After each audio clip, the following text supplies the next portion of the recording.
चंबल अंचल में खनन माफिया किस तरह बेखौफ और बेलगाम हो गया है, इसका गुरुवार को एक बार फिर नजारा देखने को मिला, जब अवैध रूप से पत्थर की ट्राली को पकड़ने गए सिविल लाइन थाना प्रभारी रामबाबू यादव को माफिया ने ट्रैक्टर से कुचलने की कोशिश की। इस घटना में रामबाबू गंभीर रूप से घायल हो गए, जिनका इलाज ग्वालियर में चल रहा है। टीआई रामबाबू ने 3 दिन पहले ही रेत माफिया के अवैध निर्मित घर पर बुलडोजर चलवाया था और मीडिया से कहा था कि माफिया नहीं माना तो ऐसी कार्यवाही लगातार जारी रहेगी, और उसके 3 दिन बाद ही खनन माफिया ने टीआई को जान से मारने की कोशिश की है। जो आपके सामने बुलडोजर चल रहा है, जो उसी के तहत जो कार्रवाई है। हाँ, वो ट्रैक्टर भी आज हम लोगों ने बरामद कर लिया है और उसको भी जल्दी गिरफ्तार करने का प्रयास करेंगे। अभी तो ये प्रशासन की कार्रवाई जारी हुई, मतलब शुरू हुई है। अभी तो ये कुछ भी नहीं है। अगर इसी तरीके से अगर रेत माफियों ने अगर इसी तरीके से अपने ट्रैक्टरों से अगर अवैध रेत का निर्माण चालू रखा तो इसमें हम लोग प्रशासन के साथ मिलकर इसी तरीके की कार्रवाइयों को अंजाम देंगे। चंबल अंचल में पुलिस वालों पर माफिया का यह पहला हमला नहीं है। इससे पहले खनन माफिया सिपाही से लेकर आईपीएस तक की हत्या कर चुके हैं। 2012 में ईपीएस नरेंद्र कुमार की हत्या, 2013 में सिपाही धर्मेंद्र की हत्या। इसी के साथ कई बार पुलिस वालों के साथ हमले और मारपीट की घटनाएं करने के बाद भी खनन माफिया चंबल में लगातार फल फूल रहा है।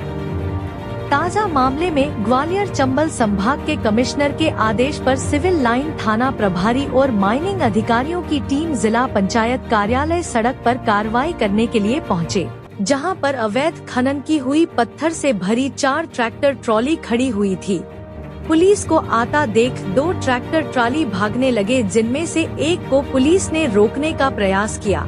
इसी प्रयास में ट्रैक्टर चालक ने अंधाधुंध भागते हुए ट्रैक्टर पर चने टीआई को ट्रैक्टर और ट्रॉली के बीच में गिरा दिया और उन पर ट्रैक्टर चढ़ाने की कोशिश की, पर गनीमत रही वो बच गए। इसी बीच ट्रैक्टर अनियंत्रित होकर बिजली के खंभे से टकराते हुए पेड़ से टकरा गया। गिरने की वजह से थाना प्रभारी रामबाबू को गंभीर चोटें आई, जिसके बाद उन्हें जिला अस्पताल कराया गया, जहां से उन्हें ग्वालियर रेफर कर दिया है। घटना के आरोपी ट्रैक्टर चालक को पुलिस ने गिरफ्तार कर लिया है, वही ट्रैक्टर को भी जब्त कर लिया है। हाल ही में कुछ दिन पहले ही अवैध चंबल रेत से भरे हुए ट्रैक्टर ने एक शिक्षक और उसके पिता को टक्कर मारी थी, जिसमें शिक्षक की मौके पर ही मौत हो गई। पर अवैध रेत माफिया घटना के बाद मौके पर पलटी ट्राली को हाइड्रा से सीधा कर भगा कर ले गए। इसके बाद काफी हंगामा हुआ और उसे हंगामा के 8 दिन बाद पुलिस ने दोषी ट्रैक्टर मालिक के घर पर अवैध रूप से बने मकान को तोड़ने की कार्रवाई की। उस समय थाना प्रभारी रामबाबू ने ही खनन माफिया को चुनौती दी थी कि यह कार्रवाई इसी तरह से लगातार जारी रहेगी, और उसके 3 दिन बाद ही रामबाबू यादव पर खनन माफिया ने जानलेवा हमला कर दिया। इससे साफ है कि चंबल में खनन माफिया पुलिस प्रशासन और सरकार से भी ऊपर उठने की कोशिश कर रहा है, या कहा जा सकता है कि उठ चुका है। लोकसभा चुनाव से कुछ दिन पहले ही अंचल के एकमात्र मंत्री का बयान वायरल हुआ था, जिसमें मंत्री ने साफ साफ ऐलान किया था कि चुनाव के बाद खनन करने वाले ट्रैक्टरों पर कोई कार्रवाई नहीं होगी, और अगर कार्रवाई होती है तो वह सीधा मंत्री को फोन कर सकते हैं। इस तरह के बयान के बाद लगातार जो घटनाक्रम सामने आ रहा है, उससे साफ हो गया है कि राजनीतिक संरक्षण मिलने के बाद अब खनन माफिया पूरी तरह से पुलिस प्रशासन और सरकार पर हावी हो चुका है।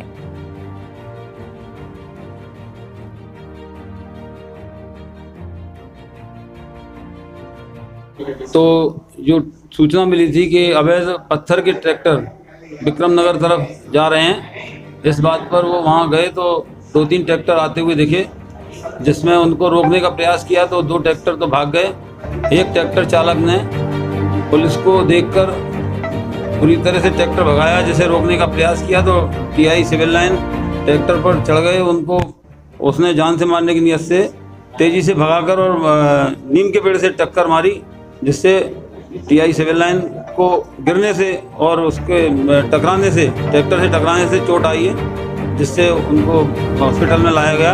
यहाँ से उनको ग्वालियर रेफ़र कर दिया गया है। अभी ग्वालियर रेफ़र हुए हैं, उनके कमर में चोट है, वो ग्वालियर में जाके पता लगेगा। गंभीर चोट